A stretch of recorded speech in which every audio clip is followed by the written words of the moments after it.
भंगुर जीवन की कलिका, कल प्रातः काल खिली न खिली, मलयाचल की शुचि शीतल वायु, सुगंध समेत मिली न मिली, कलिकाल कुठार लिए फिरता, तन नम्र है चोट झिली न झिली, भजले अरिहंत अरी रसना, फिर अंत समय में हिली न हिली।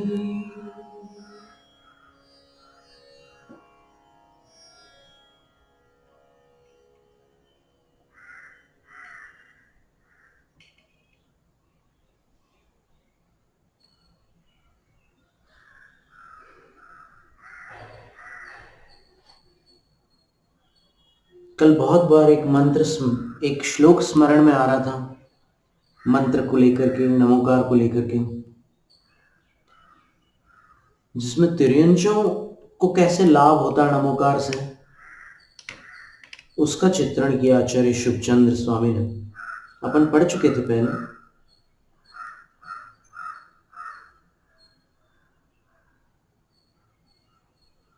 कृत्वा पाप सहस्राणि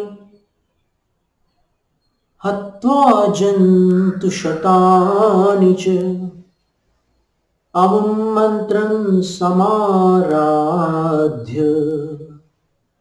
तिर्यञ्चोऽपि दिवं गताः।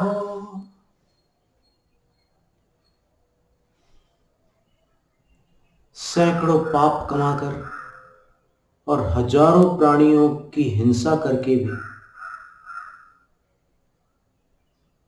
जिन तिर्यंचों ने इस मंत्र की आराधना की, मरण काल में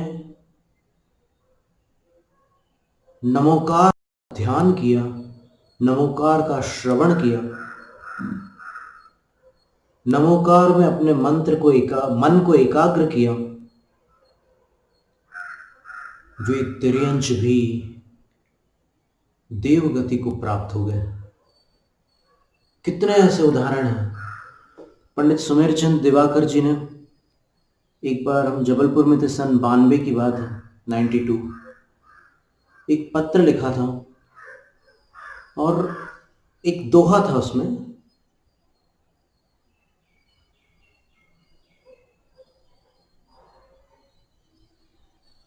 सुलझे पशुपदेश सुन, सुलझे क्यों न पुमान, नाहरते भय वीर जिन, गज पारस भगवान। उपदेश सुन, पशु सुलझे। जिनेंद्र वाणी का उपदेश को सुन, जिनेंद्र वाणी के उपदेश को सुनकर पशु सुलझ गए, मानव क्यों नहीं सुलझ सकता। नाहर तय भय वीर जिन, सिंह तो वीर जिन बना, गज पारस भगवान, और जो वह वज्रघोष हाथी था वह पार्श्वनाथ भगवान बन गया। कितनी बड़ी बात है। और भी ऐसे कई उदाहरण आते हैं। एक वृषभ था जो बहुत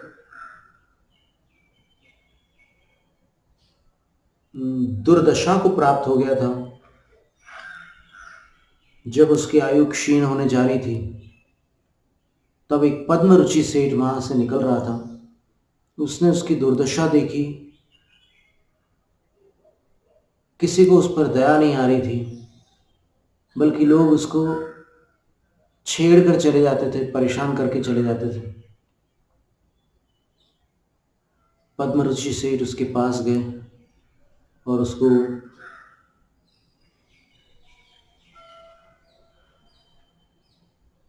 सांत्वना देते हुए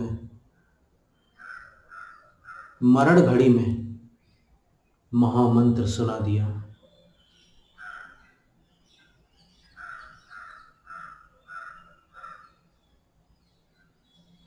उसके भाव शांत हुए और वह पशु योनि से मनुष्य योनि में आ गया। वह राजपुत्र हो गया।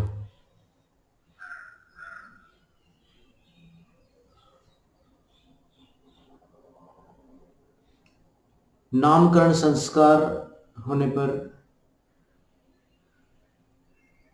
वृषभ ध्वज ऐसा नाम उसको प्राप्त हुआ। और किसी दिन वह भ्रमण करते करते अपनी पूर्व पर्याय के मरण स्थान पर पहुंच जाता है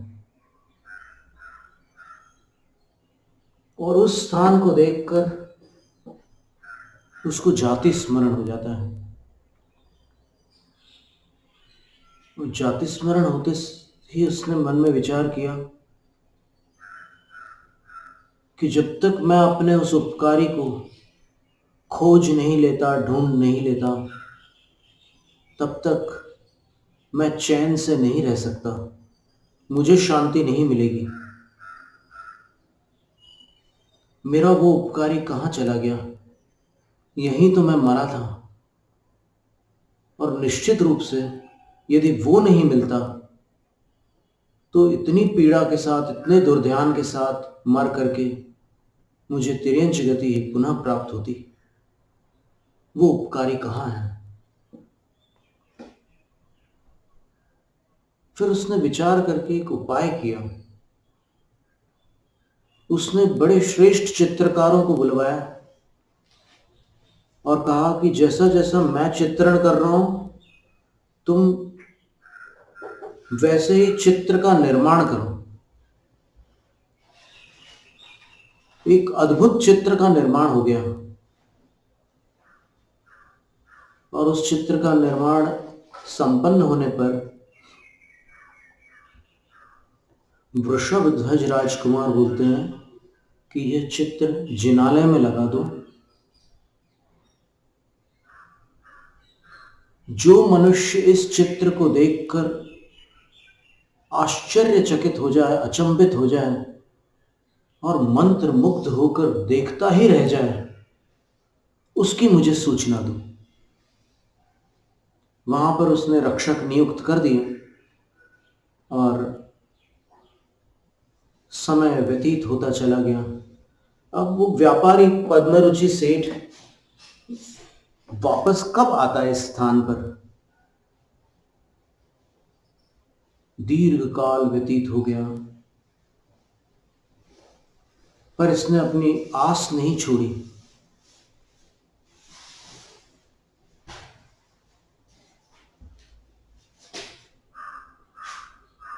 प्रतीक्षा कठिन परीक्षा होती है। धीरज टूटने लगता है।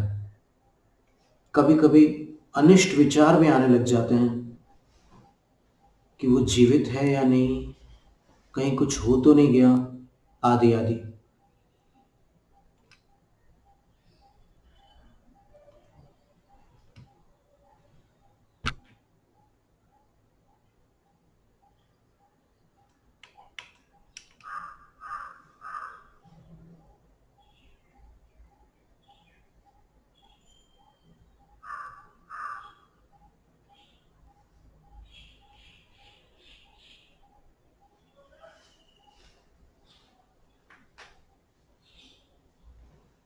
ये कथा पद्म पुराण में आचार्य रविशरण स्वामी ने बहुत सुंदर ढंग से दी।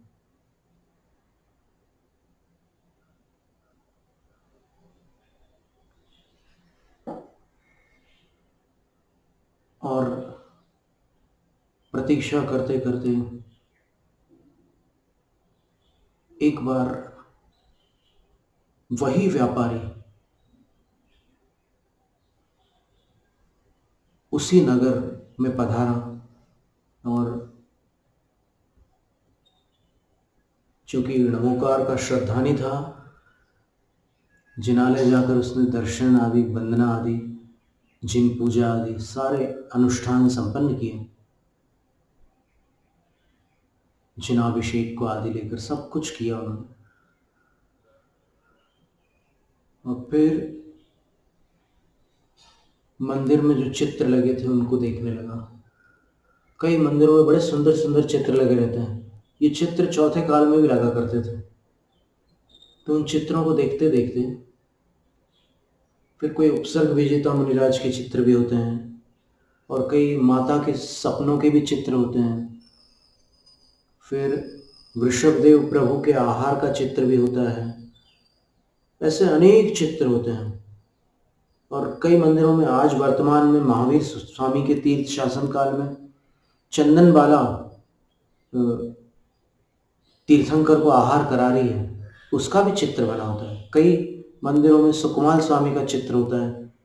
किन्हीं स्थानों पर सुकौशल मुनिराज का भी चित्र होता है कि एक शेरनी उनको खा रही है, उपसर्ग करके उनको खा रही है, और फिर वो ध्यानस्थ है। तो चित्र लगाने की परिपाटी प्राचीन है, चौथे काल में भी चली है,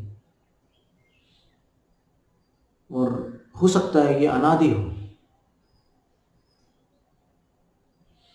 ये सत्य है कि कोई विशेष व्यक्तित्व का चित्र होगा। मान लो एक 16वें तीर्थंकर का अगर चित्र होगा, तो 16वें तीर्थंकर चूंकि अनादि नहीं है, इसलिए वो जो चित्र होगा वो तो सादी होगा, आदि सहित होगा।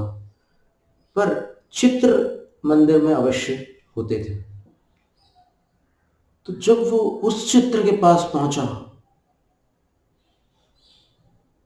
तो उसको वर्षों पुराना वो घटनाक्रम स्मृति पटल पर आ जाता है, और वो देखता है कि ये तो मेरा चित्र है,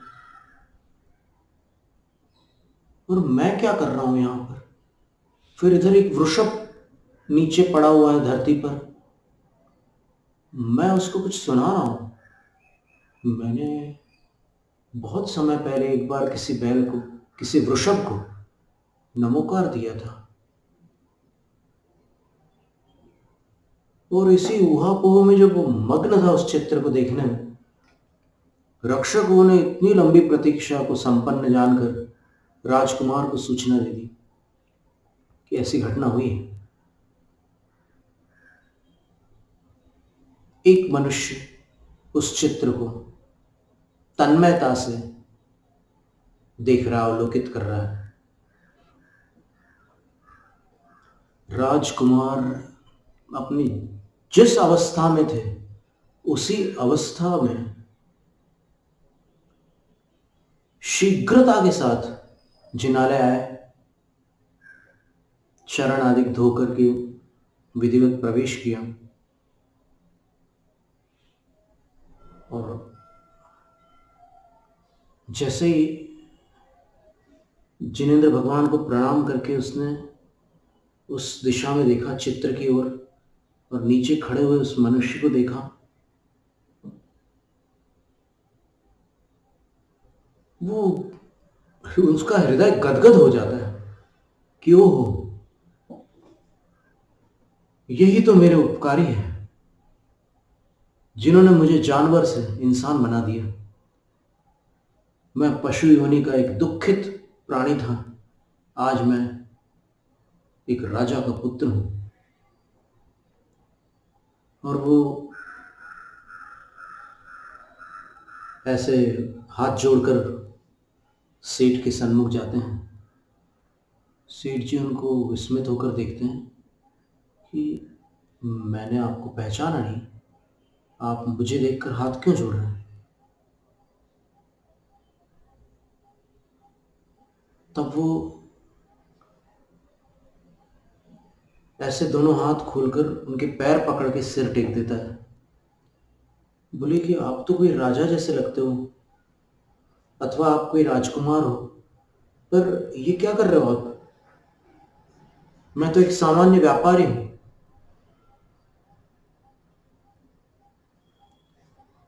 बोले कि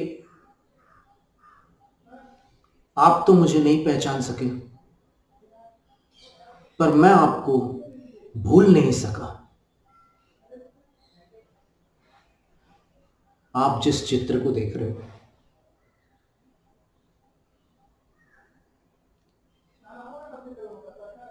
आप जानते हो आप किसको नमो का मंत्र सुना रहे हो?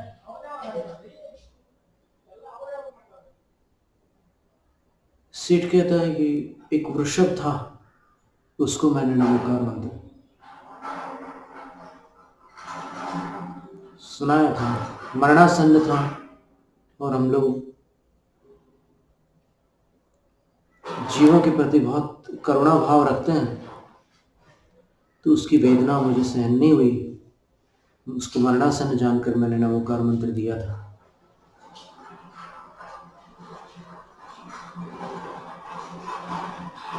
और नमोकार देने के उपरांत उसकी आयु पूर्ण हो गई थी।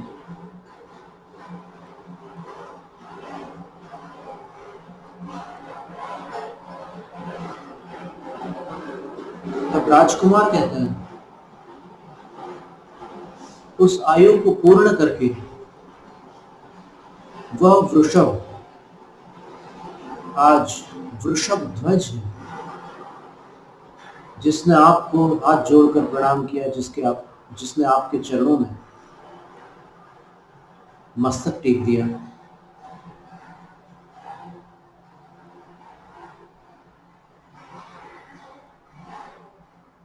हे निस्वार्थ उपकारक, आपने जो मेरा उपकार किया है, वह न तो कोई कुटुंब भी कर सकता है, न कोई माता पिता, न कोई मित्र, न कोई राजा। आपने मुझे पशु से मानव बना दिया।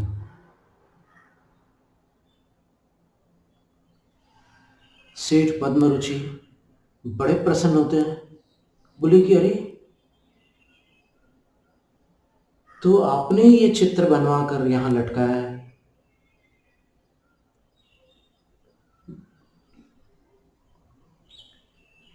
वृषभ ध्वज की आंखें भर आती है।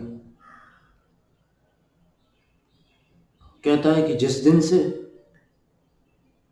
मुझे पूर्व भाव का स्मरण हुआ है, वो इसी स्थान पर मेरा मरण हुआ था, और जब से मुझे स्मरण हुआ है, तब से मैं आपको ढूंढ रहा हूं। जब आप कहीं नहीं मिले, तब अंत में मैंने ये चित्र बनवाया और मंदिर में लगवा दिया, और आज आपसे मिलकर मुझे ऐसा लगता है कि मेरे जीवन की सबसे बड़ी निधि मुझे प्राप्त हो गई। अब मैं आपको कहीं नहीं जाने दूंगा, आपको मेरे साथ ही रहना होगा, मैं आपको छोड़ ही नहीं सकता। और इस प्रकार की घनिष्ठ मित्रता दोनों में हो जाती है। दोनों फिर हमेशा साथ रहते हैं। ऐसी एक बड़ी ही सुंदर घटना पद्म पुराण में आती है। फिर भवांतर में दोनों क्या होते हैं उसका भी वर्णन आता है, तो वो तो ठीक है, एक अलग कथा हो जाएगी। पर ये नमोकार मंत्र का प्रभाव है।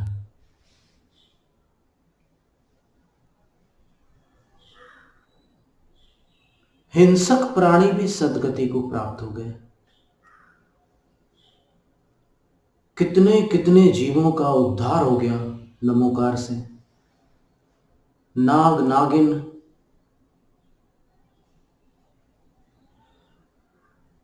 भवनवासी देवों के द्वितीय निकाय नाग कुमारों के इंद्र और इंद्राणी पद को प्राप्त हो गए।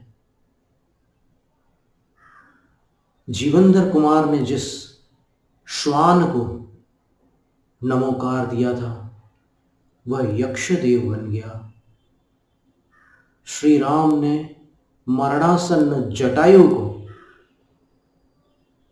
नमोकार सुनाया, और वह जटायु जो सम्यक दृष्टि जीव था, गुप्ती और सुगुप्त मुनिराजों के उपदेश से उसने सम्यक दर्शन को प्राप्त किया था, और सम्यक दर्शन के साथ उसने अणुव्रतों को भी अंगीकार किया था। तो वह वीरता विरत अथवा संयता संयत था। उस देश संयम के प्रभाव से और अंत में नमोकार सुन के वह जटायु पक्षी ब्रह्म स्वर्ग में महर्धिक देव की पर्याय को प्राप्त हुआ था। आज भी 5वें स्वर्ग में वो देव है। इसी वसुदेव ने एक छाग को, एक बकरे को मरते समय नमोकार सुना दिया था, वो देव बन गया था। और एक रसायन से पीड़ित मनुष्य को भी उसने एक कुएं के भीतर एक बड़ी विचित्र घटना के क्रम से मरते समय नमोकार सुना दिया था। वह भी देव पर्याय को प्राप्त हो गया था। ऐसे कितने कितने उदाहरण शास्त्रों में आते हैं। कौन जानता है कि किसकी किस भाव से शुरुआत हो जाए, कौन जिनत्व के अभिमुख कहां से हो जाए, पता नहीं।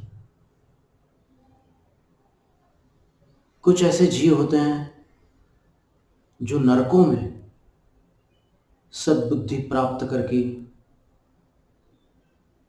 जिन भक्त बन जाते हैं, कुछ तिर्यंश गति में सुलझ जाते हैं, कई ऐसे हैं जो मनुष्य गति में उपदेशों के माध्यम से सन्मार्गी हो जाते हैं, कुछ देव गति में सम्यक दर्शन प्राप्त कर लेते हैं। जब जिन महिम दर्शन होता है उन देवों को, तो इंद्र के साथ बहुत बड़ा परिकर होता है, विशाल समूह होता है देवों का। और जब किसी बड़े उत्सव में वो जाते हैं तो चारों निकाय के देव मिलकर के जाते हैं अपने अपने परिवारों के साथ। और वो महान उत्सव जिसमें इंद्र प्रमुख होकर के भगवान की भक्ति करता है अथवा जिनालयों का उत्सव करता है, नंदीश्वर में नंदीसर महाकल्याण पूज्यं करो करंती, नंदीश्वर के महाकल्याण की पूजा करते हैं। 8 दिन के वो कल्याणक होता है। कल्याणक माने पूजा का बड़ा महोत्सव होता है, उसको कल्याणक कहते हैं। यहाँ पर श्रवण बेलगोल में 9 दिनों का प्रधान उत्सव होता है। फिर वो जब तक वो मचान बंधा रहता है तब तक चिरकाल तक, महीनों तक ये कार्यक्रम चलता रहता है। पर प्रधान जो मुख्य दिन होते हैं वो 9 दिन होते हैं। तो ऐसे जो बड़े बड़े उत्सव होते हैं उसमें देव लोग अपने पूरे परिकर के साथ, परिवार के साथ पधारते हैं और भगवान की भक्ति करते हैं। जब इंद्र का प्रभाव जानने वाले छोटे छोटे देव देखते हैं, अपनी आंखों से देखते हैं कि यह इंद्र जिसके हम लोग बिल्कुल साधारण से किंकर है, किंकर अर्थात सेवक, दास, ये इंद्र जिनकी सेवा कर रहा है वो कौन है। नमो और हंताणम पद में तीर्थंकर के साथ और 6 प्रकार के केवली भी है। तो तीर्थंकर की महिमा का चित्रण करते हुए किसी एक नवयुवक ने हमें एक बहुत सुंदर एक, इसको घटना कहें या फिर एक दृष्टांत सुनाया था। वो ये था,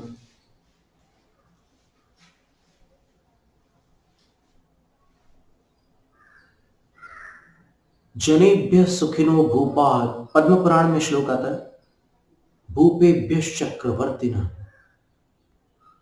मानवों से अधिक सुखी राजा होता है, राजाओं से अधिक सुखी चक्रवर्ती होता है, और चक्रवर्तियों से अधिक वैभव, अधिक सुख संपन्नता देवगति के देवों में होती है, और देवों से अधिक वैभव उनके इंद्रों का होता है। और जब इंद्र अपने सिंहासन पर आरूढ़ होता है, अपनी सभा में बैठता, सुधर्मा नामक सभा में सौधर्म इंद्र विराजमान होता है, तब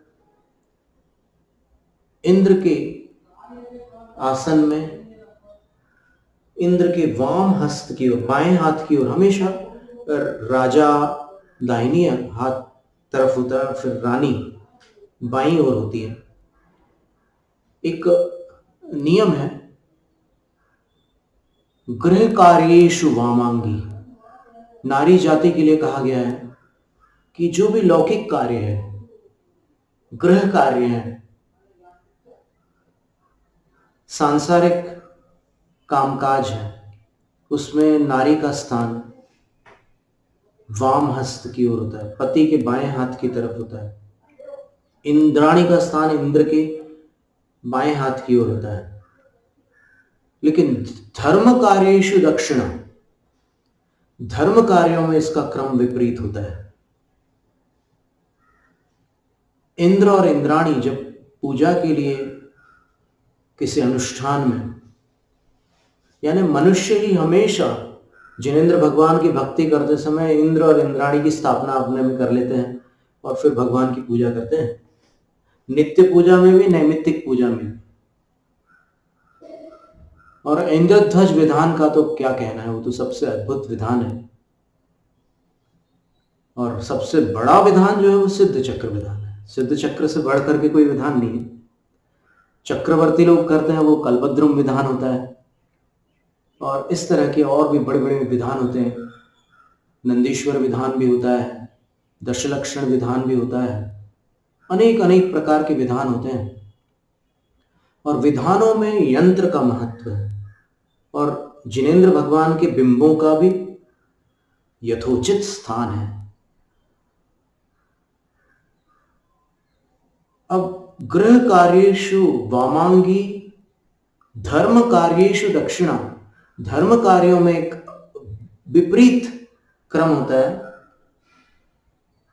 कि जब भगवान के अभिमुख दोनों बैठेंगे, इंद्र और इंद्राणी, तो उसमें एक नियम है कि भगवान के दाहिनी हाथ की तरफ पुरुष को रहना होगा और बाएं हाथ की तरफ उसकी स्त्री रहेगी।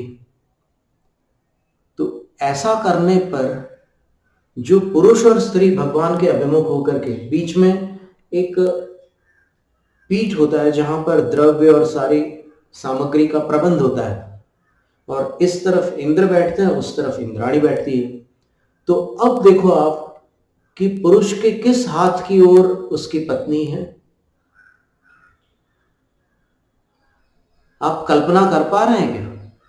जिस दृश्य का हम चित्रण कर रहे हैं, समझ में आ रहा है?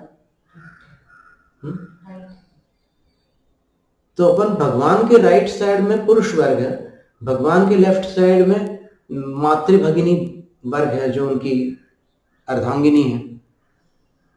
तो यहां पर क्रम बदल जाता है, यानी भगवान के श्रीवत्स के सामने खड़ा नहीं रहा जाता। जब भी भगवान की भक्ति करते हैं तो भगवान के एकदम सामने खड़े होकर के कभी भक्ति नहीं की जाती। न दर्शन, न वंदन, न स्तवन, न अर्चन, पूजन, कुछ नहीं। एक बगल में खड़े होकर के करते हैं, ये विनय है। तो उससे क्या होगा कि भगवान पुरुष के दाहिने हाथ की ओर हो जाएंगे और माता बहनों के बाएं हाथ की ओर हो जाएंगे। तो उनका प्रशस्त अंग वाम अंग माना जाता है, और वामा शब्द भी स्त्री का पर्यायवाची शब्द है। और इधर पुरुषों का दाहिना हाथ और दाहिना अंग प्रशस्त माना जाता है। ज्योतिष शास्त्र में भी ऐसे ही होता है कि अगर आपके शरीर में तिल के निशान जो है वो दाहिनी ओर है तो पुरुष के लिए शुभ है, बाईं ओर है तो फिर नारियों के लिए शुभ है। तो इस तरह खड़े होने पर आप देखिएगा, अब इसमें आहार दान के समय भी इसी बात का ध्यान रखना होता है। और कुछ स्वर शास्त्रियों का तो ये कहना है कि तरल पदार्थ साधु को बाईं ओर से दीजिए और ठोस पदार्थ दाहिनी ओर से दीजिए तो स्वास्थ्य अच्छा रहता है। ये बड़ी सूक्ष्म सूक्ष्म बातें हैं।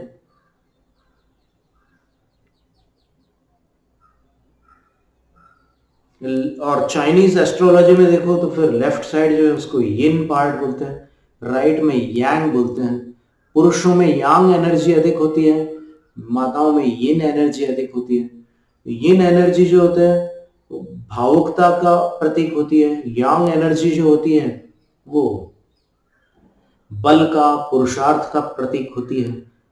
इसके कलर्स भी अलग अलग हैं, 24 रंग होते हैं, उनमें से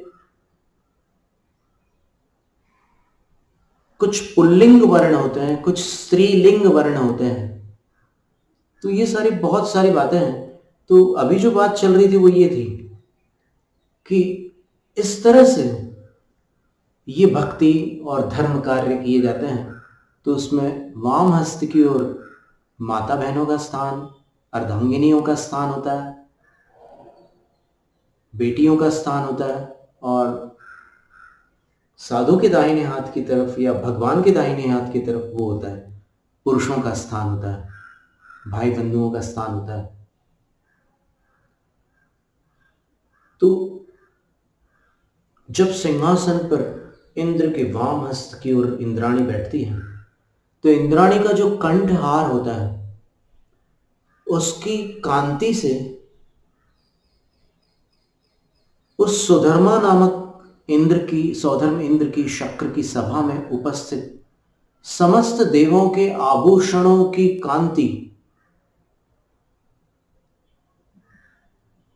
तिरोहित हो जाती है, यानी फीकी पड़ जाती है।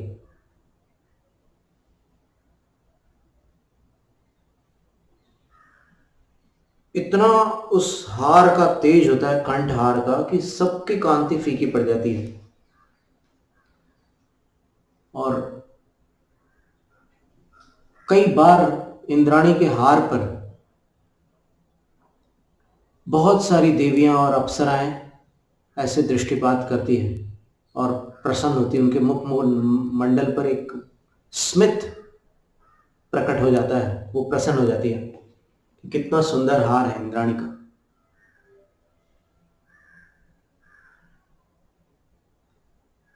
इंद्राणियों की दृष्टि अपने इंद्र की ओर होती है, बार बार वो अपने स्वामी को देखती रहती हैं। और इंद्र की दृष्टि जिनेंद्र पर होती है।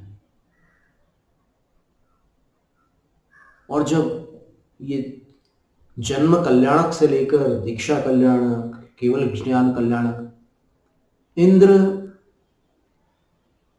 इतना प्रफुल्लित हो जाता है कि वो बिल्कुल हर्ष से उन्मत्त हो जाता है। वो जब नृत्य करता है तो जो नृत्यकारिणी अप्सराएं हैं वो भी इंद्र की कला को देखकर अचंभित हो जाती है। और इंद्र का ध्यान उस समय कला की ओर नहीं रहता, वो भगवान की भक्ति में डूब करके नृत्य करता है। और ऐसा नृत्य करता है, कितने रूप बना लेता है, और सारे दर्शक मंत्र मुग्ध हो जाते हैं, आह्लादित हो जाते हैं, आनंदित हो जाते हैं।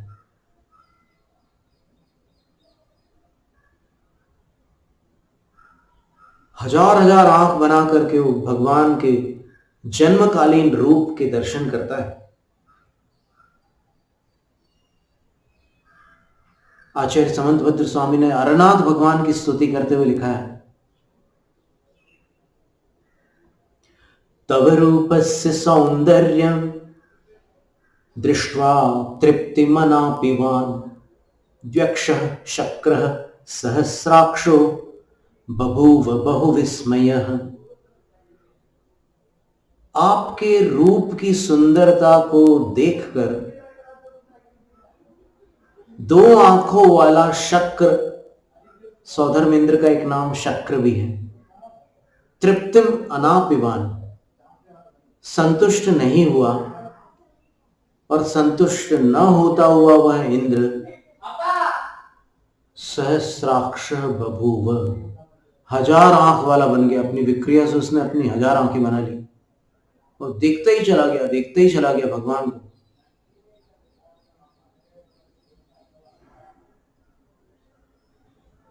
सहस्र नयन भी इंद्र का एक नाम होता है। अब वो जो समो शरण में विराजमान जिनेंद्र देव है, तीर्थंकर भगवान है,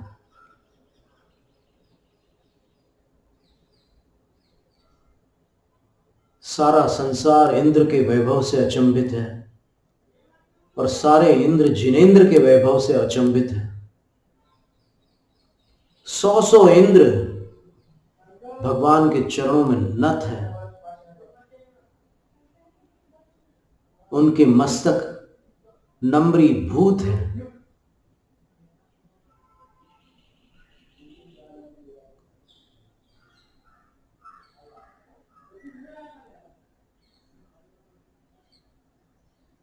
देखते ही चले जाओ, देखते ही चले जाओ। ऐसा लगता है देवलोगों के पास तो ये क्षमता है कि उनकी पलकें झपकती नहीं, वो तो एक टकटकी लगाकर देखते ही रहते हैं भगवान को। लेकिन मनुष्यों को ऐसा लगता है कि काश हमारी पलकें भी न झपकती। यहां पर हमें देवों से ईर्ष्या हो रही है क्योंकि उनको भगवान लगातार देखने मिल रहे हैं और हमें बार बार बीच में व्यवधान आ रहा है। ऐसे पलक झपक जाती है तो लगता है कि ओहो, बिल्कुल बीच में एकदम अड़चन आ गई।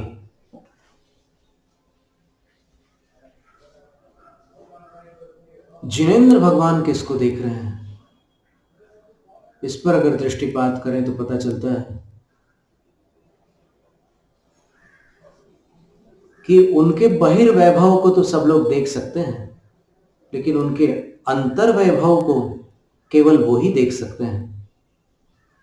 सकल ज्ञेय ज्ञायक तदपि निजानंद रसलीन, सो जिनेंद्र जयवंत नित अरिरज रहस्य विहीन।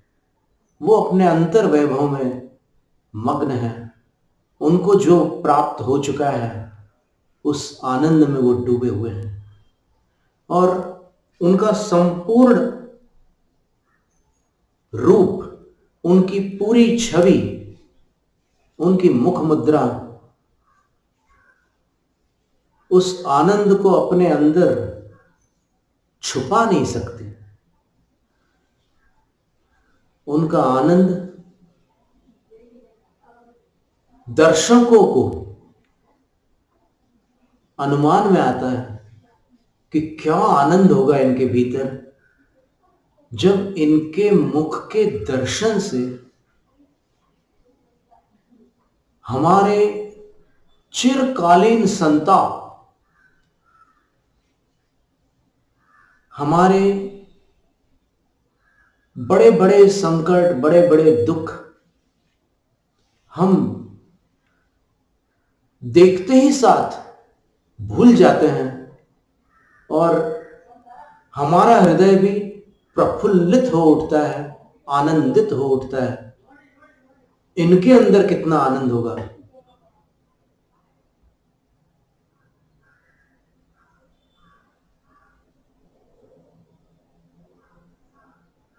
जो बाहर से इतने सुंदर हैं वो अंदर से कितने सुंदर होंगे। क्या अलौकिक है भगवान का स्वरूप।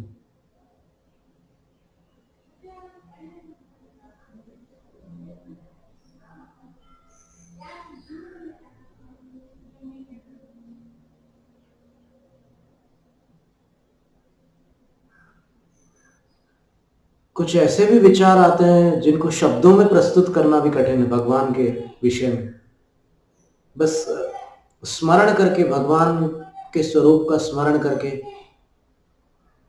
गूंगा केरी मीसरी, जैसे कोई ऐसा व्यक्ति है जो मूक है, बोल नहीं सकता, और उसको कोई मिश्री से बनी हुई मिठाई खिला दो और पूछो कैसी लग रही है, तो कई ऐसे भी रहते हैं जिनको सुनाई भी नहीं देता, कुछ ऐसे सुनाई देता है, बोल नहीं पाते। तो खात खात मुस्काए, वो खाते खाते मुस्कुराता है, कुछ बोल नहीं पाता। बस भक्तों की कई बार ऐसी दशा होती है कि भक्ति करते करते कोई शब्द नहीं सूझते, बस केवल एक प्रसन्नता और एक मुस्कान रहती है। भक्ति की धारा में आनंद ही आनंद है।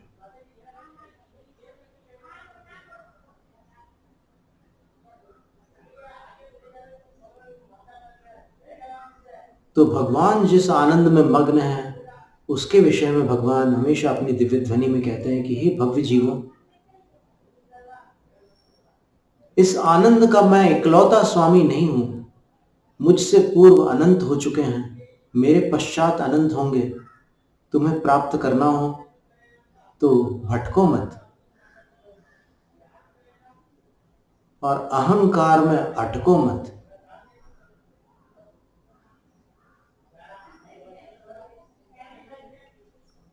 मैं मार्ग बता रहा हूं, मैं मार्ग बना नहीं रहा हूं। मार्ग अनादि है, मुझसे पहले अनंत सिद्ध हुए हैं, मुझे भी सिद्धत्व मिल जाएगा आयु पूर्ण होते साथ। तुम यदि मुझे नहीं छोड़ना चाहते तो मेरे साथ चलो।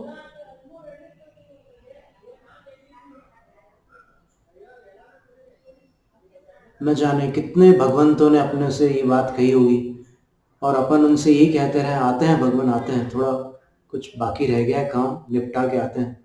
निपटाते निपटाते पता नहीं कितने जन्म निपट गए, अभी तक कर्म नहीं निपटे। आज पुनः अवसर प्राप्त है। अवसर का लाभ उठाना विवेक की कसौटी है।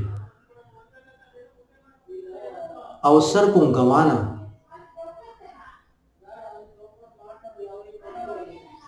दुर्भाग्य से बड़ा दुर्भाग्य है। क्योंकि पहली बात तो दुर्भाग्य से अवसर प्राप्त नहीं होता, सौभाग्य से प्राप्त होता है। और सौभाग्य से प्राप्त हुए अवसर को खोना उस दुर्भाग्य से भी बड़ा दुर्भाग्य है। उस दुर्भाग्य ने तो अवसर ही नहीं प्राप्त करने दिया, और इस दुर्भाग्य ने प्राप्त अवसर को गंवा दिया। कितनी बड़ी बात है। नमो अरहंताणम। जितना जितना अपन इसकी गहराई में जा रहे हैं, पढ़ते समय उतने ही अपन भाव विभोर हो रहे हैं। नमो अरहंताणम।